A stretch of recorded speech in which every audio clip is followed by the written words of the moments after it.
Welcome back to In the Eye. Your hosts today are Olivia Smallridge, Campbell Bennett. and our special guest today is Doug Dodd, school board member. So how long have you been a school board member for? I'm in my 12th year, my third term on the school board, so I'm not going to run for a fourth term. I decided that it was time for me to make some changes and to give someone else an opportunity to step up to the plate and take some leadership over the school district. And, we are in a position of governing as a board, 5 members of the board. So there's 5 elected school board members.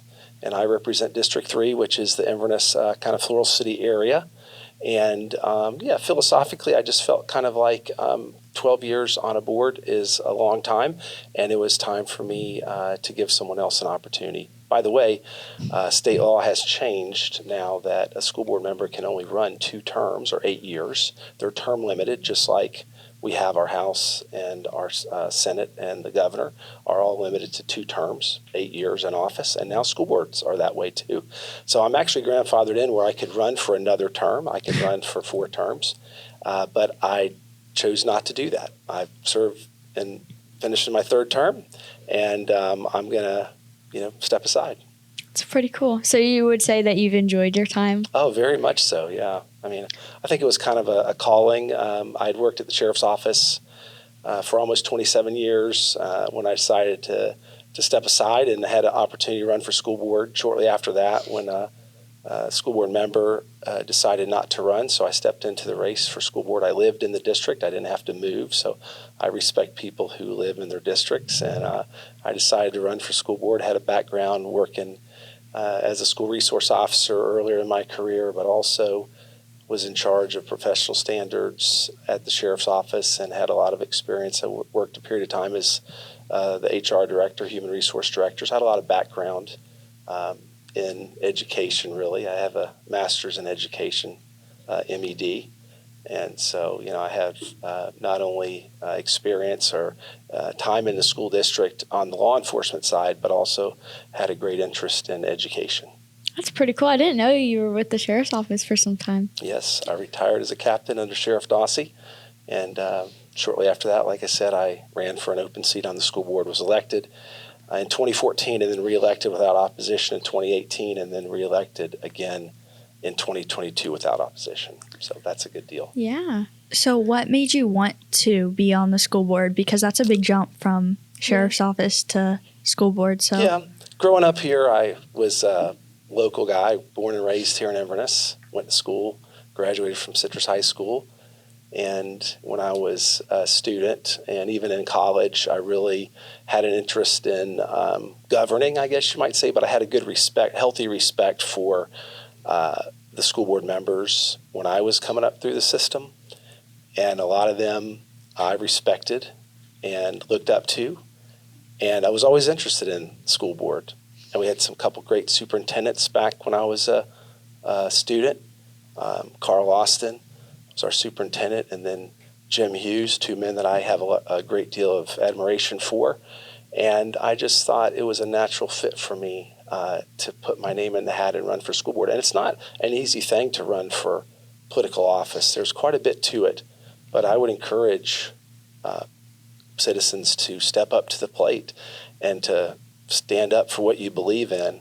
And I'm a pretty conservative person, and I stand for conservative values. And I think it was a good move for me. Of course, when I came on the school board, they tried to peg me as the safety guy, which I didn't mind that really, because I did have a huge background in safety, and not only in safety as far as school safety, but in crime prevention. I oversaw crime prevention division, had a big background in that area. And so I had a master's degree in education, but it was interesting when February 14th, 2018 rolled around when we had a terrible tragedy at Marjorie Stoneman Douglas High School in Parkland, Florida, where 17 people lost their lives.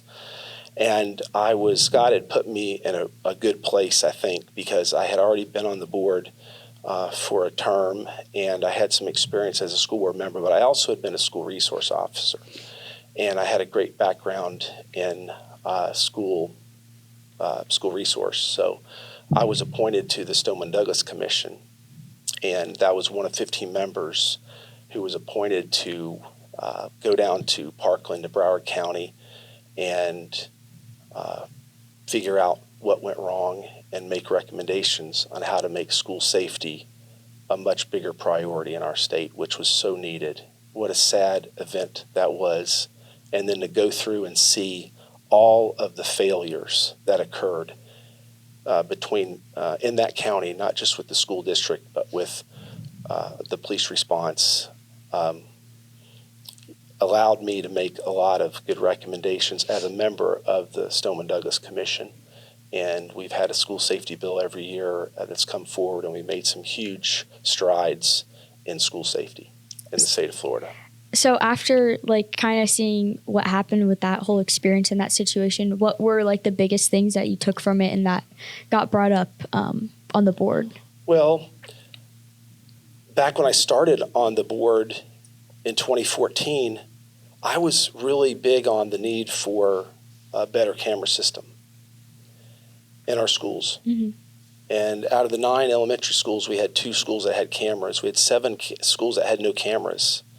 And immediately we changed that, and it was my push for that, and this was prior to the Stoneman-Douglas event, that we expanded our camera system. And now you would not even believe how many cameras are on our campuses. Yeah. That we have access to see what events have happened. We can reference different events. But there was a major failure, the cameras they had at Stoneman-Douglas. They didn't know how to operate the cameras, so they were looking at footage that they felt was live going on. This is after the event had been called in, and yet it wasn't live footage. So, just knowing how to operate the camera system, but the bigger thing was having cameras. Mm-hmm. So we have cameras. We lock classroom doors, and I know that's a tough thing for people to get used to, but it's because active assailants have not historically gone into classrooms. So we want to keep them out of the classrooms. So that was a big thing we brought into. Also, the Guardian program was a big recommendation of Stoneman-Douglas. I mean, it was the recommendation of the Stoneman-Douglas Commission. We had to have a way to have trained individuals who are armed and ready to respond in the case of an active assailant. And that's what the Guardian program did for us in Florida. And those guardians go through a level of training and have to qualify on the range, and they're very well trained. And we have great guardians here in Citrus County. So not that we're replacing our school resource officers, but we're allowing to have additional coverage with a guardian who is there solely to be ready to respond to an evil assailant or an act of violence. I feel like even the cameras are like great for that, but even everyday stuff, like I feel like that's a big part of it. Just being able to watch stuff. Like they call up people for like dress code and stuff on the cameras. Yeah. Did you know that? No. Yeah. And now, we have cameras on our buses, which have been vital to, our bus drivers who have a very tough job. Now we can reference what goes on. If there is a fight on a bus, we can go back and look at those videos, so that's important. But, we made a lot of big steps. We also have, we brought in this mindset, and that's really what a lot of this is for you young people, for students. And it's not just at school. I mean, it's the culture. It's the environment that we live in today. You have to be situationally aware. You have to have situational awareness of what's going on around you, and to have a plan and to know how you would respond. What would you do? Where are the exits? How would you call for help? Do you know your location? All these things. This is the world that we live in, and we want to promote a culture of safety in our schools. And another big part of that is Fortify Florida. I bet you guys are aware of Fortify Florida app, right? Yes, sir. Have you ever used that? Is that where you report stuff? On your school iPad? I've never done that. I haven't. You can make an anonymous report that's checked out in a very timely, fast fashion required by law so that we can find out what's going on. And the reason that's so important is because in most all of the active assailant incidents, there have been red flags. There has been information shared about an upcoming attack that other people have known about. And we have to make sure for you guys, there's a way to report that. Don't let things that you see online, things that you hear, if there's a situation with a gun on campus, students need to protect themselves and report that to a teacher or an administrator or anonymously through the Fortify Florida app. That came out of the Stoneman Douglas Commission too. We want students to know this is your safety. I don't want to say take accountability, but realize it's not. It's kind of like in community policing. It's not just the police are the good guys. We're all the good guys, and we got to work together to stop the bad guy. Yeah, definitely. I feel like that's where people might go wrong is it's like, oh, that's not a big deal. Like, just like shake it off. You know what I mean? Like if they hear something or it's like, oh, that's not going to happen. Yeah. And they don't end up doing anything about it. I think the anonymous thing also makes a difference. I think that definitely is more like encouraging for people because. Well, and those are all taken very seriously, and they're looked at. And it is a crime now to report, something that's not real. I mean, it's like calling 911. You have to have a reason to call 911. Same thing with the Fortify Florida app. But we want students to be aware of that. It's on all of your iPads. That was another recommendation from the Stoneman Douglas Commission. We know students have district issue iPads or computers, and they're going to be on those so that you have those at your disposal to report in case, we'd like to think you'd feel comfortable enough to go in and tell your teacher or go in and tell an administrator. But if not, that's an avenue that you can go to report something that you may hear. See something. Say something. Right, exactly. And, we also instituted this ALICE. I talk about a culture of safety. An ability for you to have some reassurance that maybe there are things that you can do. So, we brought in ALICE, alert, lockdown, inform, counter, evacuate, right? And we try to teach everyone what those things mean, right? There's also the FBI has the run, hide, fight. You may hear that. ALICE is just a little bit more than that. You want to alert when something's going on. You want to lock down the campus, right? You want to inform as far as where the incident is or where the intruder is. You want to get that information out so they can relay it to those units that are responding to the school. And then if all else fails, you got a decision. You got to counter or you got to evacuate, and evacuation's a very good response. We got to know where you're going. You don't want to evacuate in the area where the incident may be occurring. You got to know what's going on. And then there's the ability to counter. That means, we've trained you guys where the hard corners in the classrooms are, where the safety areas are. But we've also talked about how to barricade the door, keep someone from getting in. But, God forbid if things were to happen, that you had to counter, to take, do something to get the guy away from the gun or throw things at him. I mean, you guys have been taught some of those things that we hate to have to really talk about, but it's real life. And so, we brought that about. The other thing I want to tell you is, which I think you all know, they had Alyssa's Law. Alyssa Aladef was one of the young students that was killed at Stoneman Douglas. Her mom, Lori Aladef, is actually a school board member in Broward County, and they passed Alyssa's Law. And that is the requirement to have a mobile panic alert system. And we have these badges that all of our employees wear that give them the ability to lock down the school by pressing a button to lock down the school. And when they do that, it alerts the PSAP or the Public Safety Answering Point, the 911 center. And it alerts the dispatcher to send out an immediate call for an active assailant event. And they send units immediately. There's no what's your location, what's going on.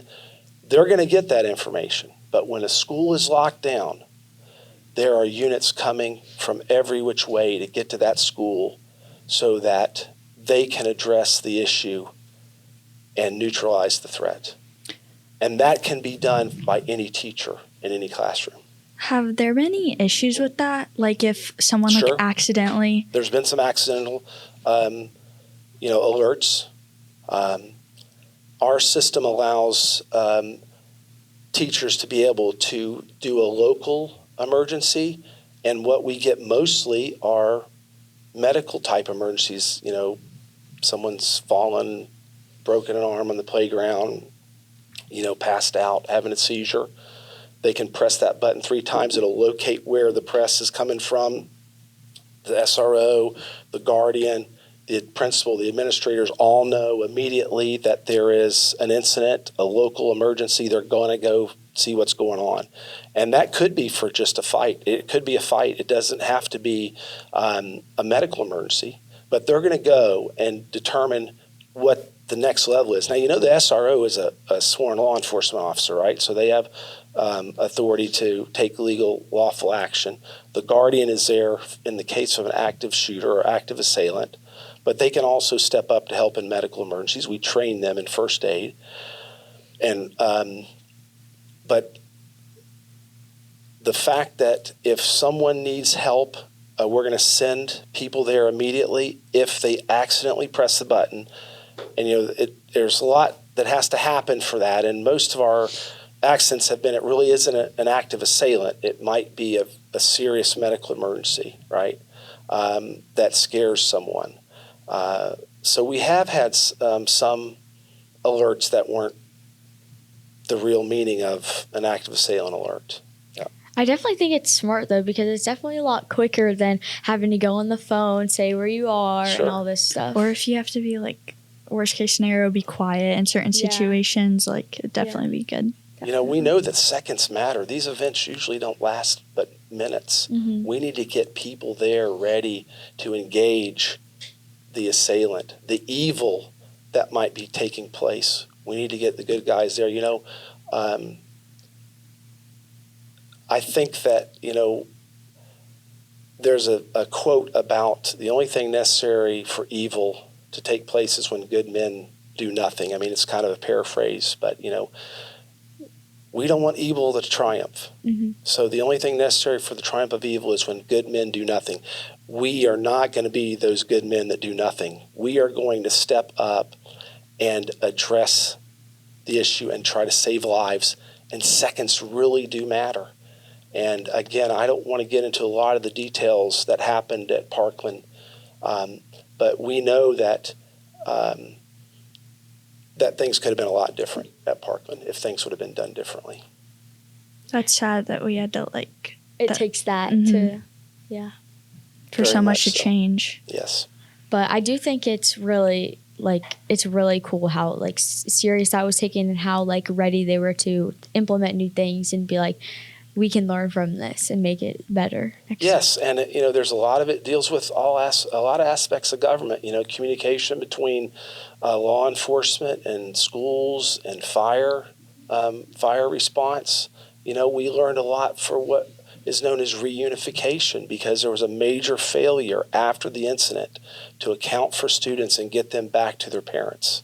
So we practice reunification drills. If we do have to lock down a school, if we do have to evacuate, if students do go to these rally points and then have to be transported, we want to make sure that we are accounting for our students and our teachers and that we're reunifying them with their parents in a timely manner. And so even reunification is something that is a big part of what we drill on and practice on. And of course, we have the drills, we call them ALICE drills, the active assailant drills, and it's kind of that mindset. We want you to get in the mindset because listen, students don't learn if they don't feel safe. Mm-hmm.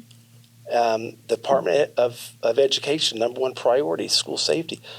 Dr. Hebert, our superintendent, top priority, school safety. We want you to feel safe when you come to school, and we want your parents to know that we're going to make sure to ensure that safety to the best of our ability because we want everyone to be able to go home, and we want you guys to come back and thrive really as young adults and as teachers or school administrators or members of our society that, we are protecting. Our children really are our most valuable resource.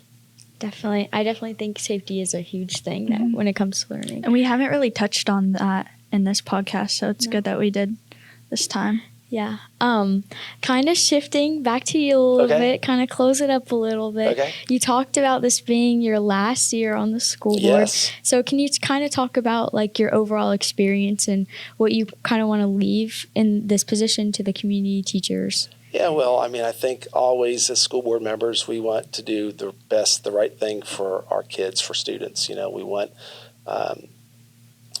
you to have a good experience. We want you to learn. We want you to be prepared for the next step, whether it's college or a trade school or the military or a job. We want to give you those opportunities. And that's what I think with my legacy, I guess it's going to be, I'm always big on school safety. I want everyone to feel safe at school. And I'm excited because this is our semi-quincentennial, right? Our 250th birthday of America. And I'm a big patriotic guy. So it meant a lot to me when I was 11 years old and in 6th grade to celebrate what was called the bicentennial, our 200th year anniversary. And that was a big deal to me. And my parents were always very patriotic. I'm proud to be an American. We have freedoms in this country like nowhere else on the face of this earth. The Declaration of Independence, signed July 4th, 1776. That's what we're celebrating, 250 years of freedom, that we are endowed by our Creator, with certain unalienable rights, life, liberty, and the pursuit of happiness, that all men are created equal. And this government we have is, like I said, like no other. The freedoms we enjoy in this country are like no other, guaranteed the Constitution and the Bill of Rights. And really, I want my children, my own children, to understand that. I want you all to understand that too. The price of freedom is not free. There have been hundreds of thousands of lives that have been given in the name of freedom. And for people who live in this country who hate America, really does bother me. It really does bother me to see a hatred of America. And it's where I want our students to understand patriotism and to understand how great it is to live in this country and enjoy the freedoms that we have. Isn't there like a school approved logo for that too? Isn't that on the tennis uniforms? I think you were talking about that. Yes, yeah. Well, every state has an approved logo for America 250. Yeah, we actually have it on one of our uniforms for the tennis team. I know they're looking at some things for football this next year. We already have a flag. All the 3 high schools have a special flag to celebrate this July 4th and our 250th anniversary, the semi-quincentennial. I kind of have fun with that because I use that as a teaching point, semi, half, quin, 5, centennial, 100. Half of 500 is 250, right? So it's also just known as America 250. Yeah. So let's go out and celebrate because we have so much to be thankful for, and I'm grateful to live in this country and to be blessed. God has truly blessed me, not just to live in America, but with a lot of great things. Yes, definitely. Well, that is our time. That was definitely a good one. Yeah, long conversation. Yeah. Well, thank you so much for coming. Yeah. Thank you guys for doing this. I think it's really interesting. I don't know if our audience knows, but there's a classroom here of students, right? Live audience. There's a live audience here. So even though this is a podcast, it's kind of fun. So this is my first podcast, but kudos to you guys. And, I think this is an interesting way for young people to learn. And I'm glad that you guys are going in this avenue, taking this avenue. Yeah. Well, we hope you had a good time for the first one.